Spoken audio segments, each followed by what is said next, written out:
Hey, everybody, and welcome back. It's Inside the Force. Dave Cottingham here with Casey Cooley. Hello, everybody.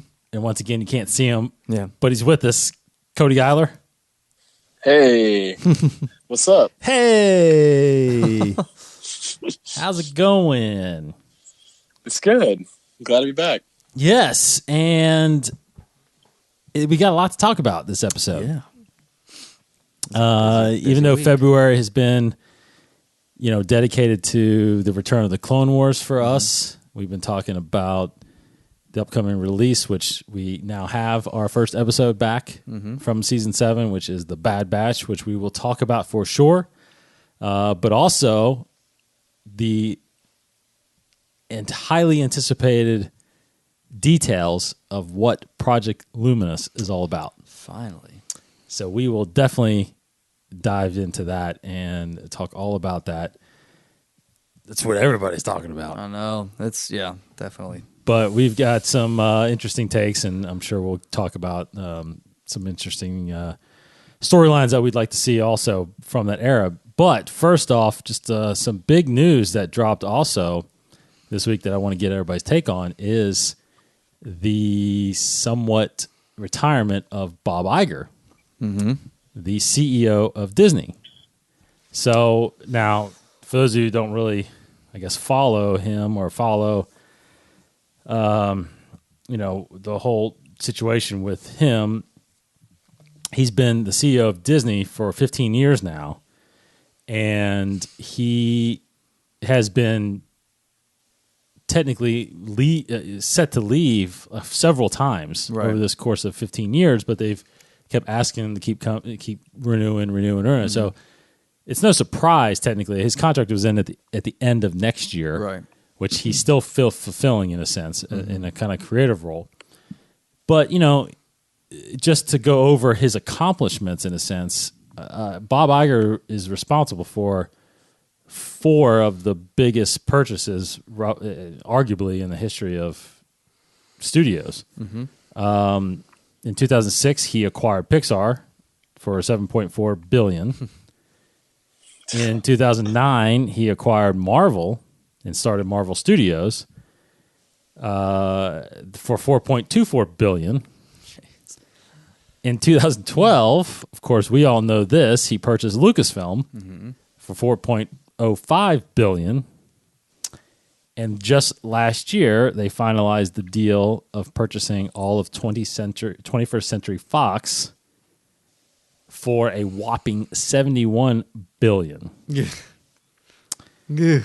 So you can imagine, obviously, with all that, what Disney owns now, right? I mean, most people are pretty aware of that now, but pretty big acquisitions, and arguably the most successful, in a sense, CEO since the original himself. Yeah.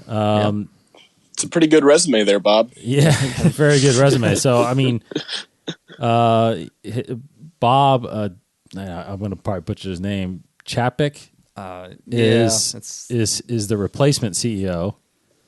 He has been with the company for several years. Chapek? Yeah. He's been with the company for several years as well. I think 25 years or so. 20-something. So, we'll see. The CEOs have seemed to come and go, up and down careers at Disney. But what's your take on anything related to Disney? Obviously, but Star Wars ultimately. Yeah. Like he said, I heard that he was coming up on his retirement. But it did seem pretty abrupt that he was stepping down as CEO. Interested to see exactly how he's staying involved creatively, because I wasn't quite sure if that was something he was already doing as CEO, and if he was, what exactly were his contributions. But it's funny because I'm actually watching his masterclass on Masterclass, and he talks about how he very much just prioritizes the creative aspect of Disney. So he is first and foremost creative minded in a sense. He's been a part of the industry for 40 plus years, Correct. about 50 years. But with Disney, actually. with Disney most of that time, yeah. And so he's definitely has somewhat of a creative background. So he's inspired. It gets him going. So I'm excited to see what he'll do in this kind of newish position. But obviously, he's going to spend a lot of this time until the end of next year, kind of helping this new guy transition. Yes, new guy, the new CEO transition. So, very curious. I don't know how it will really affect Star Wars. I guess he'll still. I mean, he kind of seems like he was kind of behind the decision to pump the brakes a bit on the movies. So, if he's going to at least help lead what the next series of films will be before he steps out, I can see that as a possibility. Mm-hmm. But yeah, I'm going to miss the Uncle Bob phone calls with the shareholders where he'll give out cool little pieces of news and all that stuff. That's going to be missed. Yeah. Cody? Uncle Bob. Yeah. I mean, I think Casey hit the nail on the head with him sort of. He's been in the news for wanting to pump the brakes on the Star Wars movies after the Solo box office. Mm-hmm. So it's one of those things where it's like, you don't know how involved he is creatively. Obviously right. He's very involved with Kathleen Kennedy, with the executives at Lucasfilm. Mm-hmm. So you have to wonder, will what he's doing, sort of holding off on movies, carry over to this next CEO? Will they change the approach a little bit? Mm-hmm.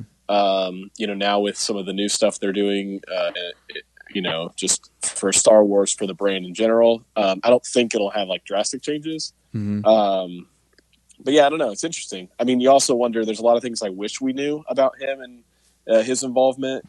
I heard rumblings that, he was very instrumental in getting certain filmmakers like J.J. Abrams right. involved in Star Wars from the get-go and then bringing them back for Rise of Skywalker. Mm. So, you have to wonder, how much his just knowledge, expertise, and then rapport with other filmmakers, how that carries over with a new CEO. Because it seems like the movies that Disney's made in his, I don't know how many years he's been there, it has just, they've been, the new Disney, I don't know what you call them, like reboot live action movies, the Marvel movies, the Star Wars movies. It seems like movies have been a big thing that he's helped shepherd in.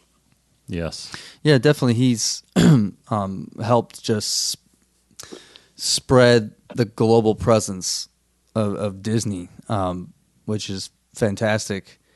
And it's the whole creative aspect is quite interesting. One of my biggest fears was like all of a sudden this new CEO is going to come in and be like, you know what, we're done with Star Wars or something crazy like that. Like I don't think that will happen, but that's kind of been like a fear in the back of my mind is maybe it will be for the worse of Star Wars. Another good thing that Bob Iger's done with the help of Tom Holland is bring Spider-Man back into the Marvel world. So, those kind of creative decisions, if he's helping shepherd, really, if he still has that kind of influence where he can really dictate the trajectory of these franchises, then I'm glad that he's sticking around at least for another year and a half, because he obviously has some great leadership skills in that area. So very cool. Yeah. In the articles and interviews that I've seen of him, those were definitely on the high top list of his priorities, were getting the film studios back in the right direction, because during the 90s and the late 90s, the movie business of Walt Disney Studios was very bad. Pixar was doing its thing at the time and basically outshining Disney at the time. Because you had Toy Story coming out, you had Finding Nemo, you had these big hits that kept pumping more money into Pixar and obviously made them attractive to buy. Once Iger got in as CEO and made his first purchase, because he knew that was the direction. 3D animation like that was definitely a future of filmmaking. But his animations, but it's 3D animation. So you had Walt Disney Studios animation start making movies like Frozen and Wreck-It Ralph and stuff like that. So, then of course, Marvel Studios is obviously the biggest accomplishment in filmmaking in probably a long time for any studio. Just billions and billions of dollars. Yeah, Lucasfilm. I think with all these properties, the way he talked, like in that master class, and the way it seems like he's making decisions. I think he's highly involved in all of those entities. I think we give, rightfully so, we give a lot of credit to Kathleen Kennedy, but I think a lot of the direction of Star Wars is still coming from Bob Iger. Yeah. I think, like you said, I think a lot to do with the direction of the movies right now. I think that's from him. I don't think that's really Kathleen's thing. I don't think that's really any. I mean, I think someone like Filoni would want to keep making as much Star Wars as he can, right? Yeah. But they got to look at the success. I mean, we looked it up. I mean, Disney in 2019, they had they generated, what was it, $69 billion in revenue? Yeah, somewhere around that. And they netted about $10 billion. Yeah. So he's doing something right. I mean, he's especially with all the expansion, like you said, globally with Shanghai Disney and opening and renovating a lot of the parks, like in Paris and Tokyo, and of course all the changes he's doing in Orlando right now. Yeah. He's modernizing a lot of this stuff and reintroducing it to the world. So, I mean, I just can't, there's some things you can't imagine in life. And one is definitely running the Walt Disney Company. Yeah. It's big. And Disney Plus, another thing. And Disney Plus, absolutely. You're right. Man. What a venture. Lots happens. Yeah. So anyway, I've been a big fan of Bob Iger. I've actually gotten to know his story a lot more just in the past year or two. So I think he's, especially with Disney Plus, there's been a lot of those behind the scenes stuff that that he's been involved in, and you can see a lot of interviews with him. So anyway, I just love the fact that the guy's been with the company for his whole career, basically. And that's a testament to knowing the business, knowing the company, knowing what works, and having people believe in what you're doing. And that's he's made a good business out of it. So Bob Iger is stepping down. We'll see what that means, obviously, in the future for these franchises and these companies.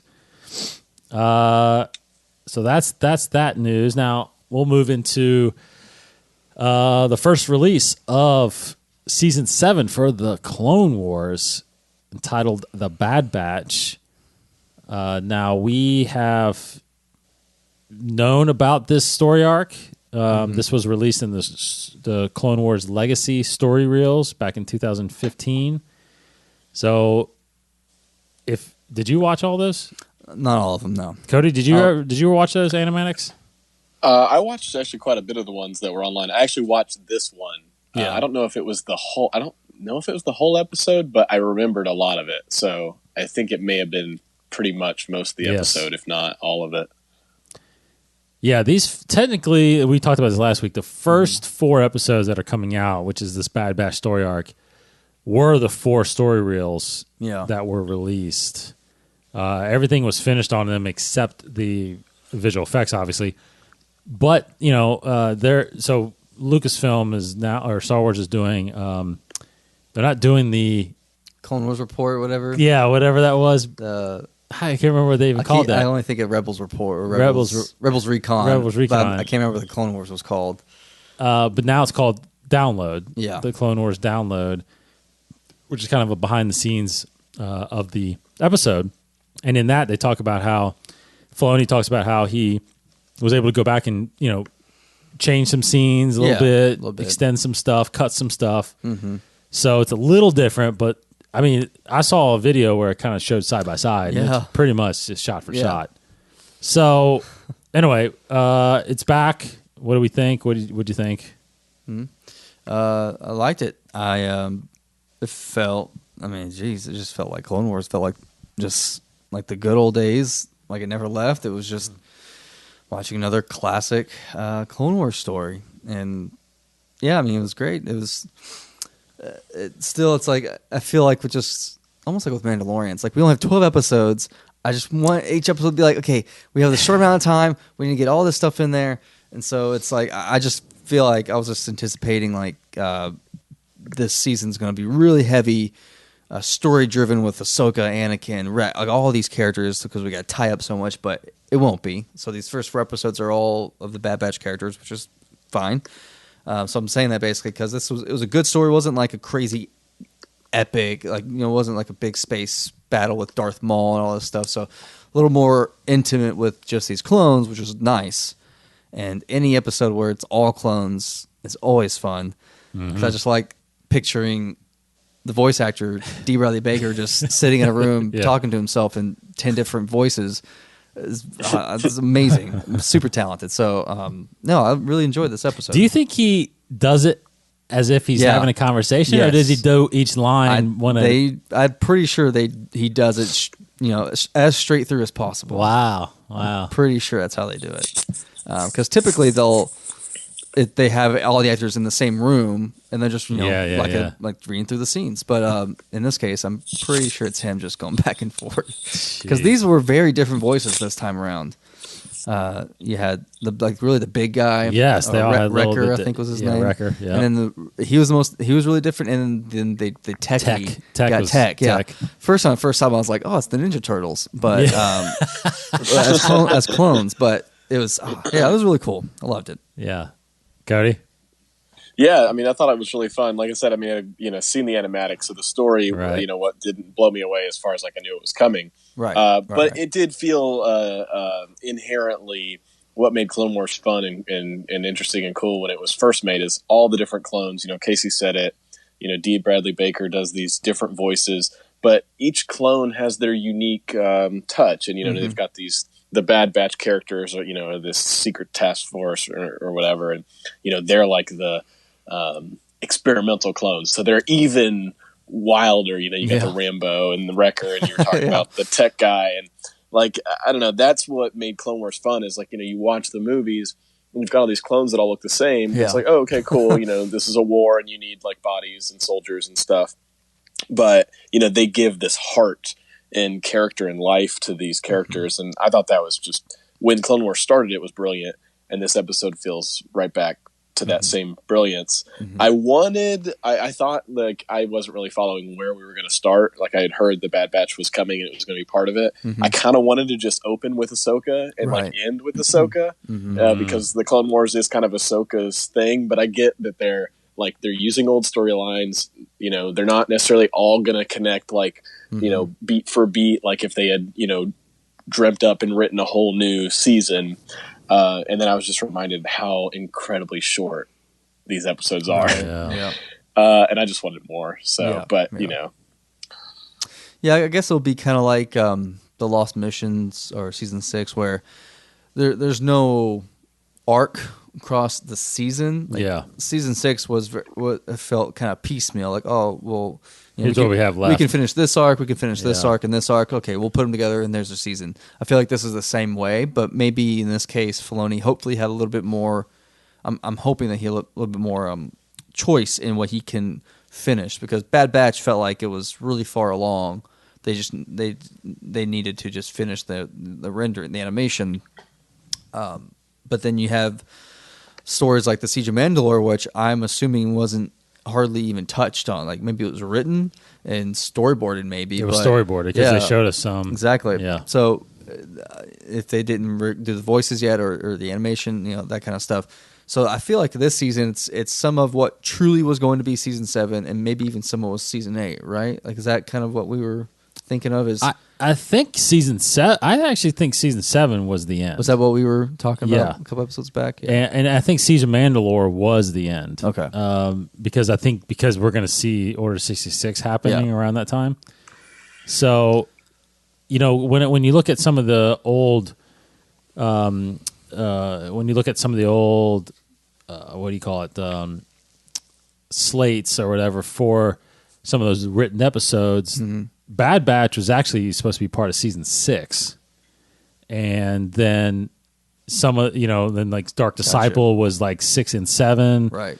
Okay. That Maul comic was season 6, the end of season 6. So there was, like you said, there were some done, and I think we talked about it. They probably gave Filoni on Lost Missions which ones do you want to wrap up now? Yeah. And he just grabbed the ones he wanted to finish and tell. I don't know if the Yoda thing, I never really saw where that was supposed to land necessarily, if that was supposed to be 6 or 7. Yeah. But obviously that was definitely a story he wanted to tell, and I think that was one George definitely wanted to tell. Yeah. Was the whole cosmic force and all that stuff. Yeah. So I don't know. I think I really love the return of this. You know what this really did make me want to do is it made me want to go back and watch a lot of the episodes specific to these clones. Mm-hmm. So clones like Echo and Fives, and Heavy and Tub and Hard Case, and guys like that. And so I went back. I was going back through the week and kind of watching some of those. Some of the ones I'll mention on here that you definitely need to see is the episode Rookies. Oh yeah, yeah. When this Domino Squad kind of gets together, and that's the first. Even though it happens in season 3, it's actually one of the first episodes in chronological order. Mm-hmm. And then you have Clone Cadets. I'm sorry, Clone Cadets is the season 3 episode that actually happens before Rookies. Because Rookies is the one where they're stationed on that satellite planet. Yeah. And the Separatists are trying to invade Camino, so they got to destroy that planet or that satellite. So that's where like Fives and those guys are first stationed. Gotcha. And that because of that event, it thrusts them into the 501st with Rex. So, but anyway, so Fives and Echo end up being ARC troopers. Mm-hmm. So they're part of the ARC troopers. And when they pop up here and there throughout the years, but the big I forgot. I went back and watched after this came on Friday over the weekend. I went back and watched. Oh man, did I close it out? The season 6? No, I went back. It was season 4. And I'm just gonna take me a second, but it's. Do you remember the 4-part story arc with that Jedi Krell? Oh yeah. And the planet was Umbara. Yeah, you know what I'm talking about? Umbara, yeah. It's where he ends up being. Spoilers if anybody's, but it's been out for 5 years or whatever. But he ends up being, not. I mean, almost in a sense, he's almost turning to the dark side. Yes, and the clones, he's fighting. He's making the clones fight each other. Yeah. In this, the planet Umbara is like just dark and you can't hardly see. And is it Carnage of Krell? Yes. That was the last episode of that arc. So 3 episodes before that started it. Do you have the episode numbers on there, Cody? Let's see. 410 is Carnage of Krell, Plan of Descent, and The General. And then what's the one before that? Darkness on Umbara. So that's the first one. That's the first one. So that's 4-7. Is it 7, 8, 9, 10? 7 through 10. Yeah. Yeah. Right. So people need to go watch that again because, for one, the cinematography is unbelievable. Right. It's dark, it's shadowy, it's great light. When they had the lightsabers going, it is so good looking. And Rex is really awesome in that. Fives is in that. You just really get the sense of the clones again. It really humanizes them. And because even he's saying, like, Rex is like, those are men getting killed, because he's like, oh, Krell's like, just send the soldiers in there. It doesn't matter who dies, and Rex is like, these are men that are dying out there. Anyway, it's a really great storyline. And you get to know Fives a little bit more and stuff like that. So these clones really play, off of each other really well. And then going into Bad Batch, we get introduced to a whole new squad. These guys are genetically enhanced in a sense, even though they're bad batches, but they're bad in the sense that they weren't planned. I don't think, right? Were they planned to be? I think mutated? They were mutated. Yeah, they were mutated to enhance like certain aspects, right? Yeah. So anyway, I think the next. I'm glad I didn't watch the animatics, Right. Because I don't know really what's coming. Yeah, I'm hazy. Like everything that's happening, kind of in the first episode, it was as it was happening. I was like, oh yeah, that's right. And then like kind of some of the reveal towards the end, and I was like, oh that's yeah. I'm picking it up now, but I can't. No, I can't think of like all 4 arcs at this point, or 4 episodes at this point. What happens? And I don't remember if they had that emotional beat from Rex in the original animatic. That almost seems like it might be new, but I might be misremembering. Yeah, I don't remember the I don't remember the first part where he's talking to Anakin and kind of hiding the fact where this feels like who he thinks it was like Echo. This feels like an Echo thing or whatever, because he thought he died, but he may not be dead, kind of a thing. So Yeah. but like the battle, then kind of the end when they track down where the algorithm is being broadcasted from. So that was remembering as I was watching it. Yeah, and that was another one I wanted to go back and remind myself, because this does center around what happens to Echo if Echo's alive. And Echo, if people want to go back to season 3, episodes 18, 19, and 20, that was the episodes around the Citadel. Mm-hmm. So if people remember that one was where Master Peel, which is the kind of Yoda-looking character on the council, Jedi Master Peel was captured and imprisoned on the Citadel. And the Citadel has shown up in a couple of different comics as well. Yeah. It's basically a master prison. I think that's where Rebels goes too, right? Is that where they get Barriss Offee? I can't remember. Citadel, maybe. I don't know. Is that the Citadel? I can't remember. Maybe. In the very beginning of Rebels, where they thought. Yes, either season 1 or season 2. Season 1, I think. Yeah. Do you remember that, Cody, at all? You talking about Luminara? Yes. Luminara. Sorry. Barriss was the one that went That's bad. Apprentice, yeah. Luminara was the draws. They draw. It was a trap. It was a trap. I think that was the Citadel. Was it not? I can't remember. Okay. I might look that up real fast here, but Yeah. But the Citadel, that episode 318, and then Counterattack is 319, and then Citadel Rescue is 320. Now those are really good episodes as well, because it involves ARC Troopers 5s and Echo, and that is supposedly where Echo gets killed. And I had to refresh my memory again, going back and watching those, and those are really good episodes too. Ahsoka's involved there, Anakin, Obi-Wan.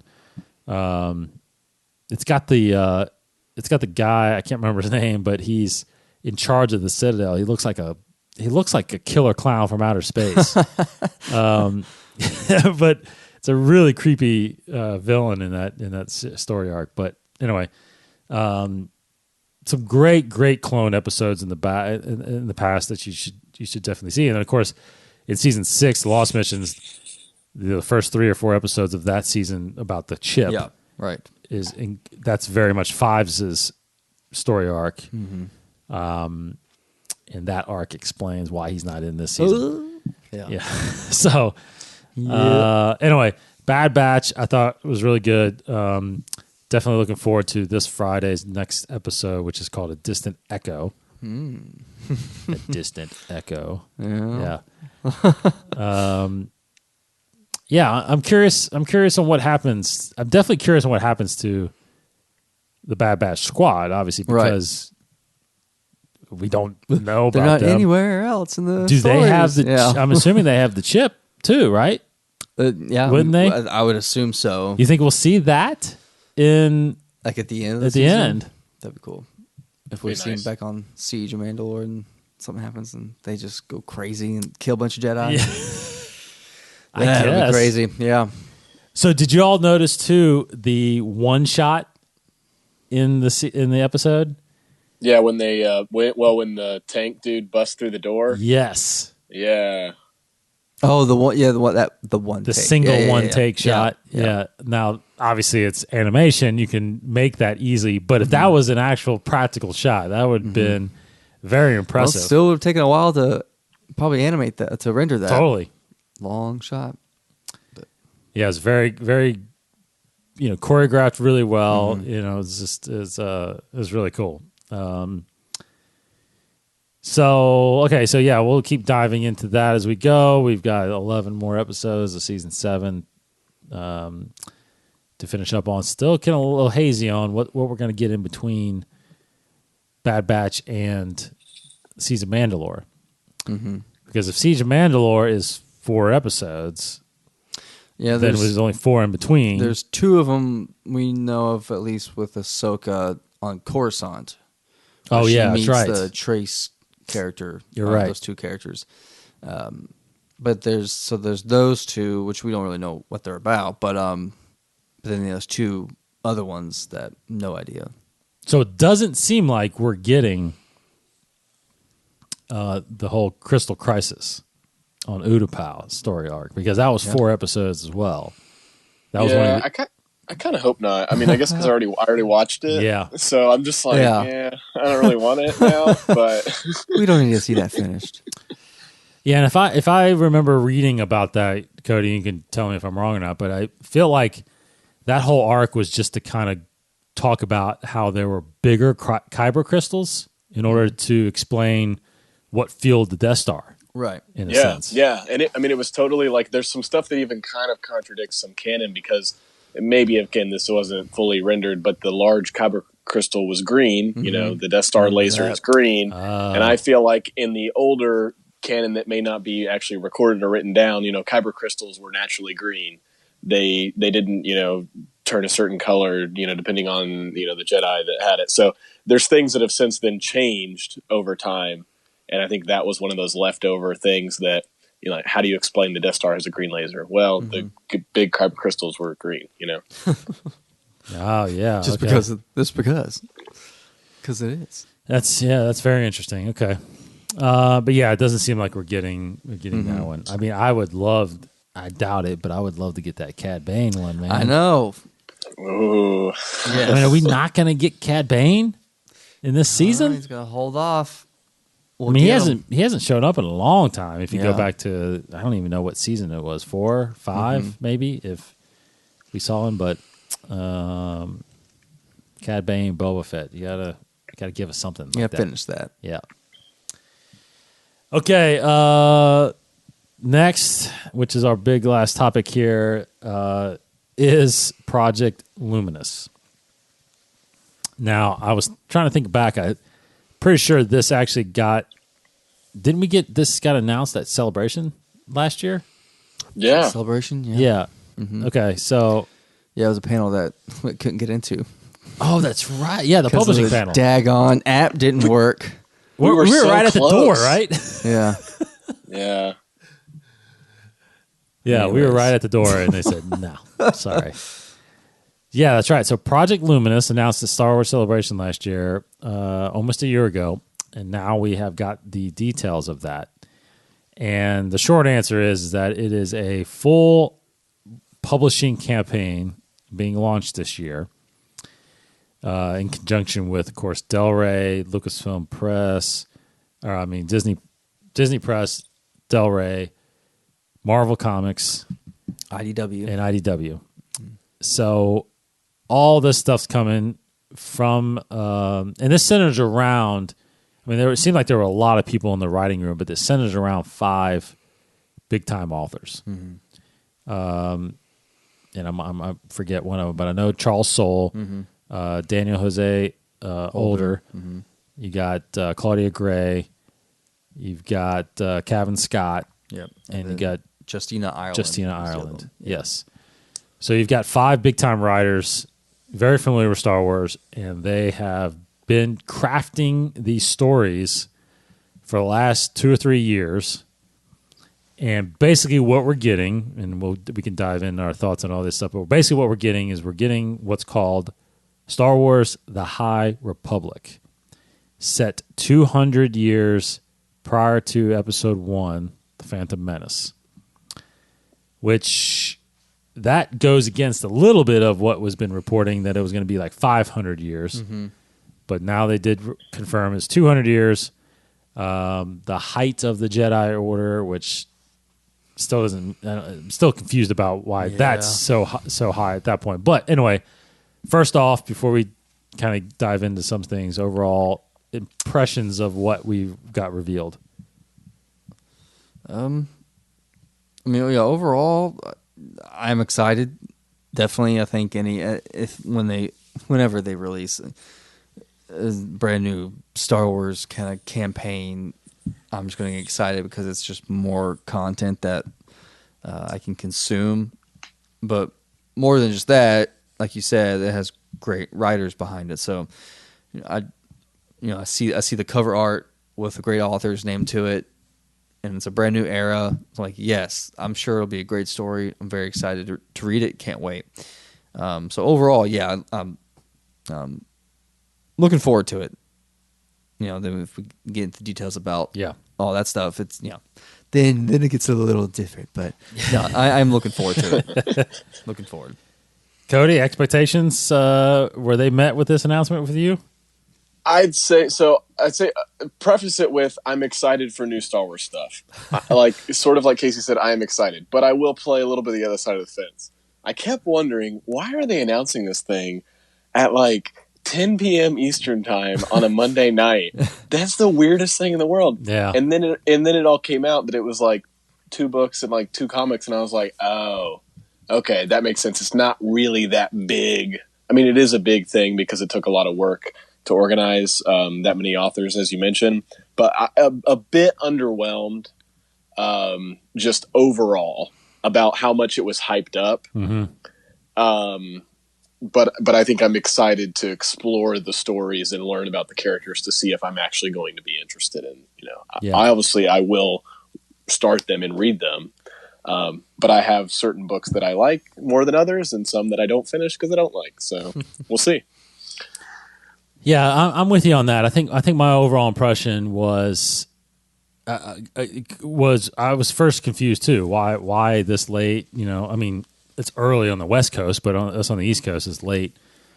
I think the biggest thing for me, like you said, was they made a point saying that they wanted to pick an era, and they said that Kathleen kind of backed this. They wanted to pick an era that obviously wasn't touched yet, and that they could literally shape all these stories because they weren't hindered by a television show or a movie. Mm-hmm.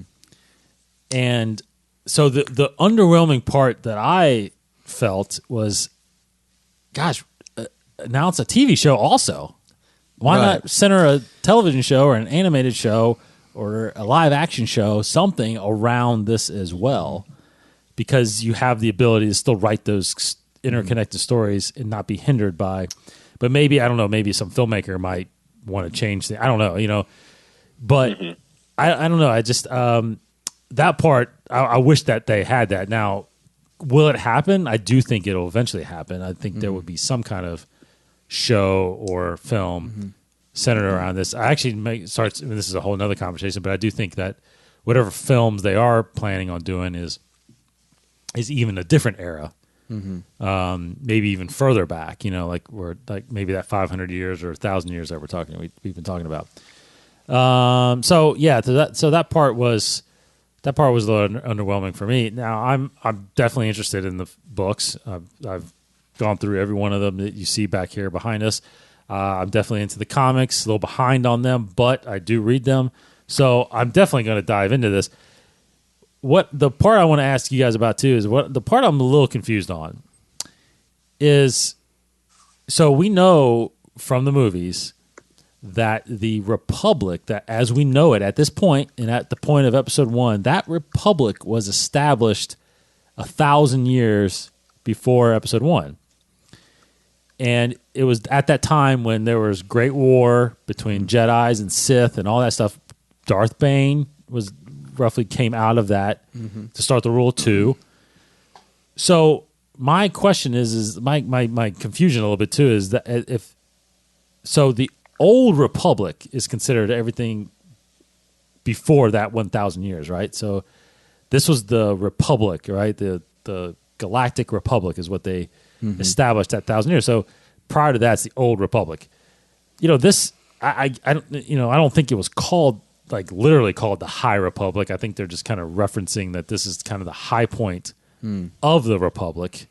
where it's kind of the golden age in a sense. It's at the pinnacle, right? The Jedi are doing exactly what they meant to do, which is peace. Mm-hmm. There is a lot of peace in the galaxy. There's obviously some smugglers and evil people, but they're doing that. So I guess my question is like the look of this, like some of this concept art I'm looking at, it's like the Jedi are at their height. It's like I feel like at their height, I mean, if we're talking 1,000 generations, I feel like their height would have been a lot longer, like further back in time. Unless, because I mean, if we're talking 1,000 years ago when they were still a ton of Jedi at that point, I don't know what they mean by the height of the Jedi. That's kind of where I'm a little hazy on, because you're talking there's 800 years or 600 years roughly between this point and when the Galactic Republic was formed, after all the wars. I mean, you're talking 600 years in there that there wasn't. It took 600 years to get to the height of, I don't know. And then what happened in the last 200 years to get to the point where episode 1 is, where the thing, what changed? You know what I mean? So, because they do look relatively different. Like the time frame looks relatively different to me. It feels very ancient Greece kind of classic and simple. They're described as Arthurian. Yes, Knights which of is the like Round medieval Table. times. Yeah, I like that a lot. I like that imagery. Yeah, Knights of the Round Table. Yeah, that was that's like what started to get me hooked on some of these ideas. Yeah, and they which sounds kind of contradicting because they also describe them as like Texas Rangers, like going out there, being pioneers. So it's like you have a lot of imagery happening right now. Like I feel like you're trying to mix like knights, like knighthood, with some kind of exploration, exploring, roundhouse kicks to the face. Yeah, exactly. A lot of that. Like I feel like that they're just like taking a ship and going out like Lewis and Clark style, just going out there and like mapping the galaxy, kind of a thing, and which is it's just exciting. So it's like I'm excited for the stories and for the characters, especially looking at the concept art. I love what I'm seeing. I'm worried that this is still going to fall into kind of what I've always felt about the EU is, yes, they don't have any. They're kind of free of movies in a sense. There's nothing concurrent with this timeline. They still have to lead up in a way, or they still can't contradict what we know to be true post this era. So, because like Cody and I have talked about this a lot and reading about the villains of it, the Nile, not a race, they're kind of just like a group of people, like Vikings. They're described kind of like this pirates and stuff, gang of people on the Outer Rim, or what is kind of known to be the Outer Rim at this time. So then talk about like what could they be doing. There's rumors and fan theories about what they could be doing, how maybe they're the big threat, and something that they say like you'll find out through these stories what scares the Jedi. So it's like I'm afraid that they're going to introduce something in this story, like a technology wise or force wise, like ability wise, that isn't present in the originals in this current timeline. So it's like, again, like it's like Jedi Fallen Order. You're creating problems for yourself that you don't have to try to. Well, we want to do it in this time period. Well, now we have to figure out where they are, or why they're absent, why this ability isn't around anymore. So it's possible. It's always possible. Obviously, you can write whatever you want, but it's just why put yourself through this? Literally, you can take these characters, this threat, and the look of it, pluck it 200 years after everything. Yes. So you truly aren't bound. You aren't confined to anything. You aren't leading up into something. So yes, that's my overall issue with it. But again, I'm just looking at all the cover arts. It's like, oh, this is great. I'm excited. This is great people behind it, great minds behind it. So it's exciting. The little video that they put out there introducing the little trailer is really cool because I'm like, as with everybody, is like kind of freeze framing certain moments where they're showing the whiteboard of all their notes and lists. So it's like, oh, what are they talking about? Like, what kind of stories are they trying to cook up? And you're looking around, you see Pablo there, you see Leland Chi there, and obviously the big names of Lucasfilm. So it's like, okay, it seems like they're working together finally in crafting this through line of stories, which is great. So I have no doubt that the consistency of the stories will be there, that they will work with each other very much so. It's just at what cost? Are they going to be contradicting what's established? I don't know. It's a wait and see thing, but I am excited about it. Just a little worried. Yeah. I think, that impact the story can have, Casey and I talked about it, I think just the other day. And that's my biggest sort of critique just at the moment, sort of if we're just talking, gut reactions, is the timeline that you mentioned, Dave.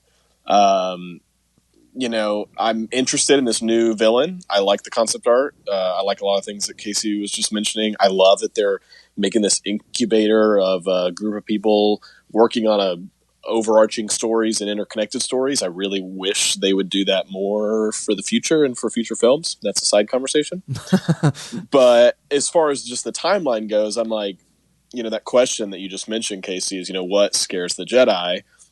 What kind of threat and how much of an impact can this have on the story in this time, knowing what we know that comes after it? It's like, the space pirates really shouldn't scare the Jedi to me. Mm-hmm. And you can't really have a lot of Sith involvement, at least my understanding of what's going on with the Rule of Two. And so I'm just like, what is going to be like, to me, Star Wars needs to have the light side versus the dark side to feel inherently, good versus evil. So that's my questions right now is it going to delve into that? Which I assume that they maybe will.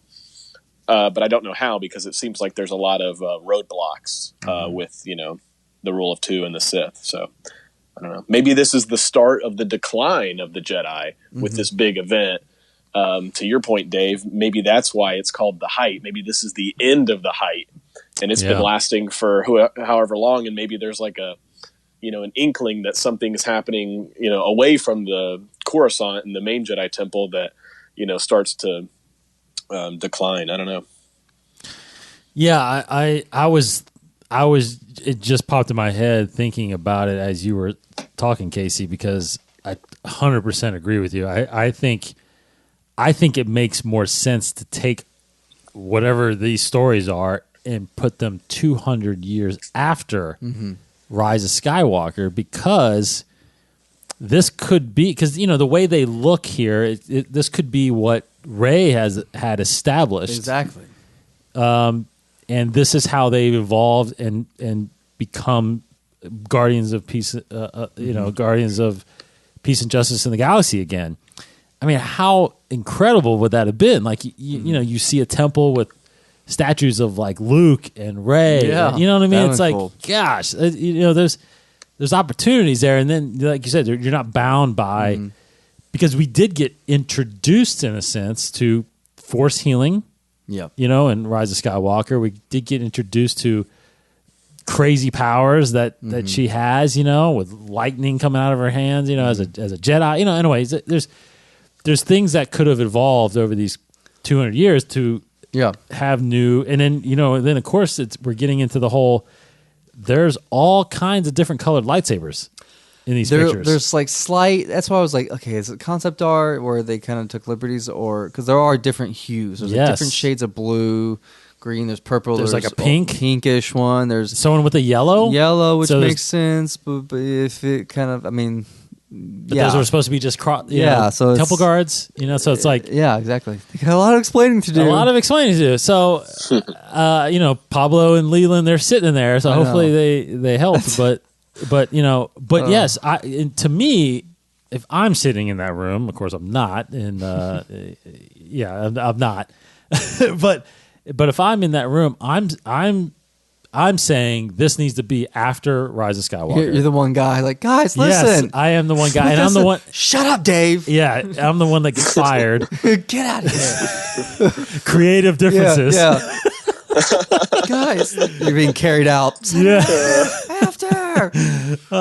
Get this guy out of here. Get this guy out. Who let him in? Whose idea was him? Yeah. Who invited that guy? So I'm saying, this is after. It makes more sense. And I think if you're doing, again, if this goes back to what you just said, Cody, because I agree, if you're doing anything prior to episode 1, I think you have to go prior to 1,000 years, where there are a ton of Sith and a ton of Jedi. And I mean, to me, that's the story everybody wants to see. Yeah. Is the height of the Sith, the height of the Jedi, and to me, that's what the Jedi fear the most, is themselves. And that's basically what Dark Jedi, right, started in a sense, turned the Sith race into the Sith, if that's ever going to be canonized again. Right. But that was kind of the start of it. And you had just generations and generations of war between the Sith and the Jedi. I mean, that was going on, apparently. That was going on while the normal governing of the Republic was going on. I mean, they were trying to keep peace while the Sith was out there trying to get control. I mean, if you even go back to some of the Knights of the Republic games, or those 3D animated trailers, that it tells a story of the Sith just invading Coruscant and taking back the galaxy. I mean, it's like those are stories I think people need to see and want to see, and it's hard to imagine, like you said, 200 years prior to episode 1, where what can be a threat to a Jedi at that point, especially if they're at their height, if they're in control of peace in the galaxy, if they're in tune with the Force. I mean, what can truly affect them? You know what I mean? Yep. Like, I do. Well, you said, go ahead, Cody. Oh, sorry. Well, I was just going to say, Dave said something really interesting where he said, what scares the Jedi the most? And you said themselves. I agree. I would like to see it further back, more than 1,000 years, maybe thousands of years or whatever, to get that good versus evil Sith Jedi. But to maybe look at a positive or hopeful note is maybe we could see some of these characters that we start to learn about or start to explore the dark side, but not learn about the teachings of the Sith. Yeah. So there could still maybe be that balance of light, dark, good, evil that's like inherently Star Wars in this High Republic era. So maybe that'll happen. Yeah, I'm sure. I would think that Pablo, this would be like a Pablo Leland Chi thing. I feel like would say like, oh, you can have dark side users without having Sith. You could like again, the KOTOR games. There were tons of kind of fodder villains that were just called dark side apprentices. Yes, like dark side assassins or something like that. Yeah. It's like they're basically fallen Jedi, just fallen not Jedi. Exactly. Yeah, fallen Jedi are just dark side practitioners that haven't, because KOTOR, what used to be canon or Legends, I'm just gonna say, there was the Jedi Academy. You had the Sith Academy. You would go to study the Sith and become Sith. Yes. So up until that point, and there's a Sith code and everything like that. Up until that point, you're just a dark side user. And I think you can have something along those lines in this case. So like, they're just using the dark side. But yeah, I mean, how can you not have still a temptation, a threat of dark side if you have Jedi? Like, I can't imagine that this is a time period where there's just no threat of dark side whatsoever. Yeah, agreed. That seems imbalanced to me. But yes, very true. But yeah, so I mean, obviously the Sith are alive. There are two of them at least. Yeah, they're hidden. Whatever. They're hidden. Yeah, they haven't. I think that. No, I think you're right. I mean, you can't do these stories. I mean, how do you have Jedi and not have lightsaber battles? Yeah. So they have to fight somebody. I mean, I guess. I mean, it'd be kind of just boring if they're just pulling their lightsabers out and deflecting blasters and whatever. But I think that I'm just going to predict this. I think you would miss a huge opportunity if at some point a Jedi that we get you get to know in these stories ends up becoming one of the Siths. Mm. You know what I mean? Yeah. Like there's a story where the two reveal themselves to maybe a Jedi and a Padawan, and they tempt one of them to the dark side, and the apprentice kills the master and takes a new apprentice, and it's one of these Jedi. Right? I mean, you'd be missing a huge opportunity if you're not going to do something like that. I feel like, correct me if I'm missing some information, Dave, but movie-wise at least, all we know is Mace Windu saying they haven't returned. And they always, Ki-Adi Mundi said they've been extinct for millennia or something like that. Yes. They just weren't aware of their presence. Correct. So you can totally have, and this takes place, these High Republic stories, at least some of them will take place on the outskirts, kind of the uncharted regions at that time. So there can still be Sith, but it's just isolated.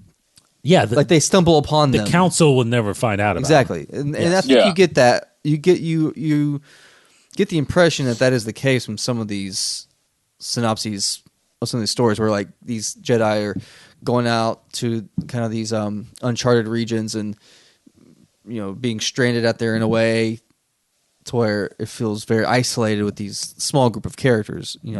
Otherwise, you'd have the whole Jedi Council. I don't know where Yoda fits in all this, and honestly, I feel like that's another mistake, is that Yoda's a part of it, because he's got to be a part of it. It's just I know he's got to be because of this time period. I feel like he'll pop up. Like, doesn't one of the characters start on Coruscant and then goes on an adventure? Yeah. Like the opening chapter, I'm sure he's going to be, talking to Master Yoda or something.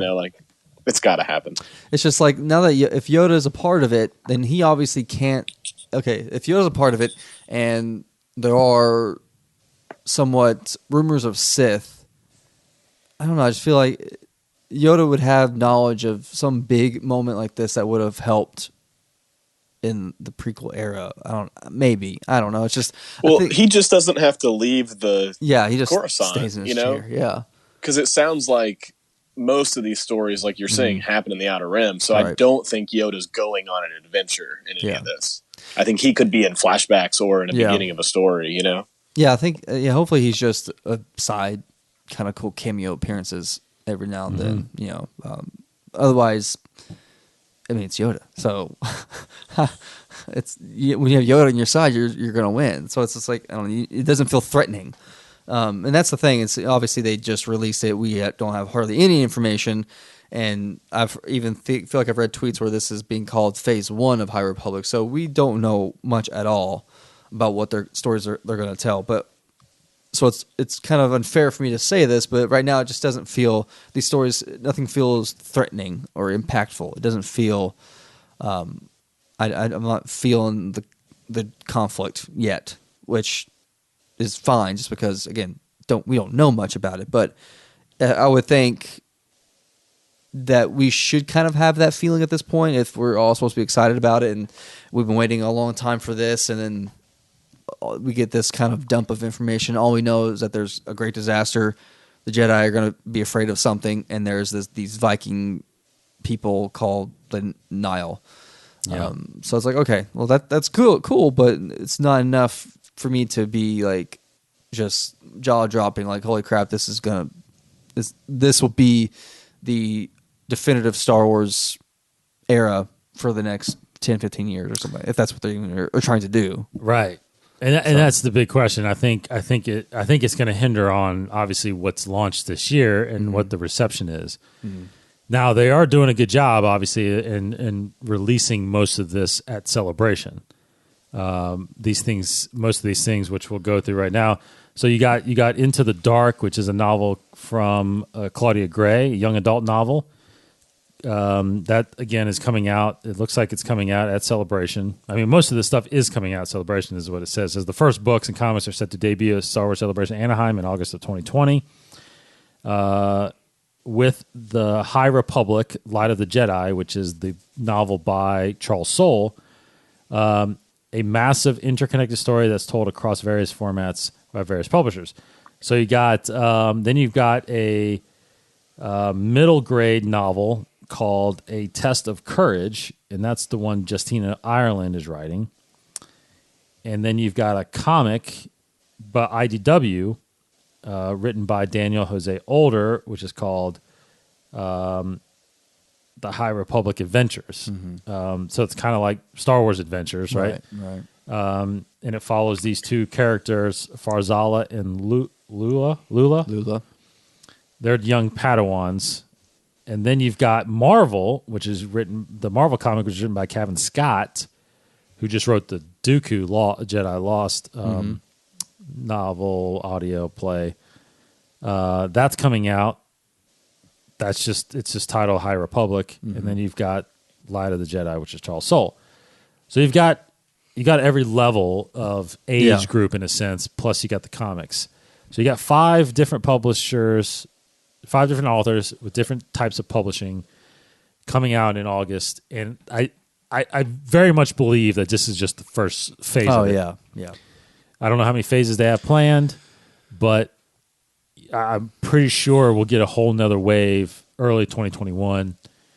And then I guess popularity will determine what stays and what goes. And, I'm sure I envision them rotating and getting more authors involved and all that stuff. So, what would have been cool?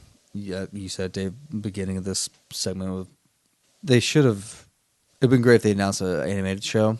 Yes, and I kind of knew going into it that I think they were saying like this is not going to have any kind of big screen announcement or anything like that. So I wasn't expecting it, but I was just thinking if you really wanted though to set this over the edge, I would say either do announce the animated show or announce a video game or something like that too. Oh yeah. Man, a video game would be the thing to do. Yeah, you don't have to do a movie, but the You're right, show or game would be perfect. And you got the platform. You just take Jedi Order, Fallen Order, and just reskin it. Yeah, and bam, exactly. Put it out there. Yeah, I mean those villains in Isle look like perfect video game villains. Yeah, absolutely. That'd have been cool. That would be really cool. So, not to say that they may not announce something like that at Celebration. Yeah, that's very true. And they could have.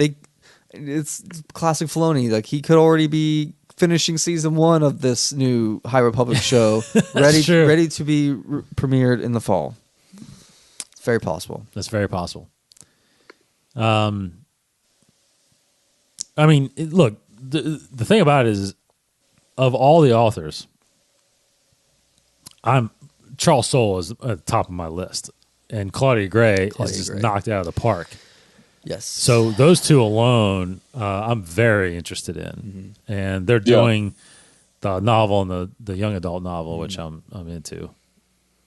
I'd put Kevin Scott in that list. I'd say my 3 favorite, if I had to just look back, maybe not top 3, but Claudia Gray's Master and Apprentice, Kevin Scott's Dooku, Jedi Lost, the audio drama, and then Charles Soule, his Rise of Kylo comic is actually really good. I'm not on the most current issue, but I read 2 of them, and the Vader run that he did. I read it late, but everybody seems to be praising it. So, I mean, they've got those 3 are like of my top. The only one missing is, James Luceno, but I don't think he's been doing as much recently. Correct. Not Star just Wars. Just because, yeah. I mean, I love Catalyst. Yes. I want tie-ins to movies like Catalyst in future stuff, but I'm still very much here for this High Republic and interested to see what characters they can develop. Yeah, Charles Soule is going to be interesting because he's a comic writer. And I don't know if at least in the recent past, I don't know that he's done novels before. He's done some novels. Okay, because I know him from years ago doing DC comics. He did a run of Swamp Thing that was awesome. He's done Superman. He's done Batman.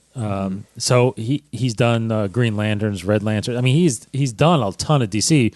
And I knew him before he went over to Marvel and did, like you said, Cody, the Vader series, and which is phenomenal. So yeah, I've loved. He did the one book you need to go read is the first Marvel when Marvel first got Star Wars back. He did a short run of Lando. It was called Lando, and it's kind of the I've read that one. That was really good. Yeah, that was Charles Soule. he's just really good. Period. And so I'm interested in seeing. I'm very highly anticipating what he would do for a novel. Yeah, he's got a couple novels out, but they are very recent. Okay. Within the last few years. Yeah. So I'll obviously be getting the audio book for Light of the Jedi as well as the one Claudia Gray's doing. Yeah. And then read the comics. Yeah, I mean, again, yeah, I'm with you, and this is going to come at an interesting time because, you know, this is going to be like 2 months leading into season 2 of The Mandalorian. So at this point, there won't be much Star Wars out right now because Clone Wars will be done, unless we get some announcement again, like you said, like some animated series that's maybe debuting. I don't think so. I mean, you don't think so? I do think there will be an announcement. I don't think it'll debut necessarily this year. Okay. I do think there will be an announcement. I think we're going to get an announcement with that and with whatever films that we're going to be going at some point, either up either before Celebration or at Celebration. More likely at Celebration. Yeah. If we had an announcement of a show, I would expect that around May the 4th. I would expect that in the spring because it would be crazy them to say in August, oh, we're going to have a show come out in 2 months, you know, that kind of thing. I feel like they would. I feel like they did that with Rebels though. Rebels, I think, was shortly after Clone Wars because it was the same the following season.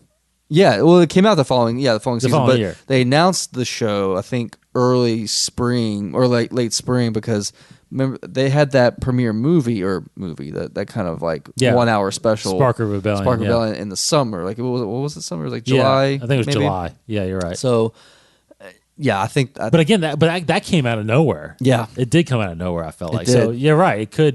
They could do a May the 4th, and then all of a sudden we get some 2 hour special, you know, in the summer, and then debuts. Sweet. Anyway, you're right. It could happen like that. It could happen. But I do think it's going to be a little bit of a down time come Celebration. Yeah. This is good that this comes out. It's going to allow, you know, Star Wars fans to really truly get into it or not. Mm-hmm. I don't know. Do you guys get a feeling at all just on Twitter or Reddit, Cody, of what people are feeling? I haven't really get the sense of what people think overall about this. Just overall about like the High Republic, the release and stuff. Yeah, are people interested or not? Or I don't know. I think it seems like people are interested. I think the only thing that's sort of I listened to one other podcast, the Force Center. It's Ken Knapsack, and they actually had Alex Damon from Star Wars Explained on there, and watched maybe a Star Wars Theory YouTube thing. And I think the one thing is, you know, a couple people are just kind of like, you know, this is really good. We're really excited. A couple of those guys are really into the books. But it's like one of the people said, you know, like where is like sort of like the meat, you know, like the meat of all this? Like where's the movie tie-in? Like what's like you said, are they going to have a show that's going to relate to it? Like if this era is going to matter in Star Wars, it has to appear on the screen, I think. Yeah. I mean, and I kind of resonate with that sort of thought as well, where it's like, I'm here for it. I like some of the books and the comics and I want to delve into them. But it's like I just don't know. Like you said, are the movies going to go in another era way before? Mm-hmm. Are we going to go to the future? You know, I got to think. You guys were just talking about what's going to be announced next, and I wonder if they'll wait to announce a new animated show until after Clone Wars. So I don't know exactly when that is ending. Sometime in May. Yeah. So May sounds right, but I have to wonder if the movie is the next movie 2022. 2 technically, okay, so right? We have slated right now. We have time. Yeah, I guess we have time. I just felt like they would have to, like somebody will leak who is attached to that movie. Mm-hmm. You know, whether it's like a writer or a director or something, and I just have to think that that's happening now or soon, unless they're just pushing that date off and they're just gonna, you know, use this High Republic Publishing as like a breeding ground, and then they're gonna pick the best storyline and turn it into a movie, or I don't know. I mean, that's the thing that I think just nobody knows about. You know, for a while until we got this announcement, it's just like, what are they thinking movie wise? Like nobody knows what era or time period we're going to. And I think that's the one thing that's kind of missing with Star Wars right now is, you know, what do we have to look forward to for a feature film? Yeah. And right now, I just kind of glanced at the calendar. May the 4th this year is on a Monday. That Friday, if it's once a week, that Friday, the 8th, is the finale of Clone Wars. So it's possible there's some announcement May the 4th. Yeah. As we inch closer to the end of, the Clone Wars series. So now, did you guys? I guess you just made me think about this, Cody. Wasn't there a rumor? There was like a unconfirmed rumor of who they had tapped to direct the next Star Wars film. Did you guys see that? I saw some stuff about writer, like a Luke Cage writer or something like that. Like I saw some relatively recent. I didn't recognize the names really. I didn't either. There was a team of people, and I'd honestly never heard of them. So honestly, when I read it, I was like, "Oh, interesting! It's another name in the list of like 5 to 10 names people have mentioned," and I just didn't buy into it because I was like, "If they're gonna pick a director, like we're gonna know who it is, Like that's just what I thought. But maybe I'm wrong. Maybe getting a JJ is too much because they're never gonna buy into the story group's pre-existing ideas. So maybe they want to get a younger person that they can kind of mold and give them some story elements to work with. So I think that's maybe what they're all thinking about right now is, just like, how do we do this, canon that is everything is sort of is canon. I don't envy that job because I feel like it's going to be hard for them. Yeah, agreed. But some of that for me stems from like you got people in the story group who have no experience writing movies or books for that matter. So I'm so glad that they're getting a bunch of authors together to come up with this. I want them to do the same thing with like a bunch of writers or filmmakers so that, we can have stories that come from actual people who have experience in that field, in that medium. Yeah, we won't get into this now because again it's not confirmed. But yeah, it's the Variety article from a few days ago says new Star Wars movie in development with slight director. I guess it was a film slight. Was that a Sundance thing? Might have been. I have no idea. And the writer from Luke Cage, Matt Owens. So that's again full rumor in development. Who knows? So we won't even really entertain that until we get something for it. So, all right. So anyway, big announcements, big news. Clone Wars is off and running on Disney Plus. Go check that out every Friday. Right when I wake up, I'm, and unfortunately, it's only 22 minutes, so I can actually get 2 views in to every one Mandalorian episode I was watching. But so of course, speaking of Mandalorian, we know that's coming back in October, and then of course, just remember March 17th is still the debut of the Rise of Skywalker's novel, as well as the digital release of the Rise of Skywalker. So people go watch that at your house starting March 17th. All right, that'll do it for this week. Big thanks to Cody for jumping on. I know it's late for you, buddy, with your newborn and all that stuff. Yeah, man. Hey, I love talking Star Wars. He's asleep, and it's all good. Sweet.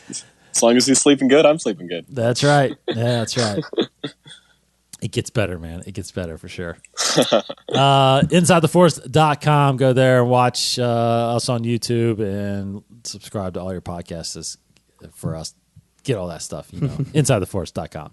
Thanks, everybody. Hope everybody has a great week. We will be back next week and we talk about episode 2 of season 7 of the Clone Wars, as well as whatever other else news pops up.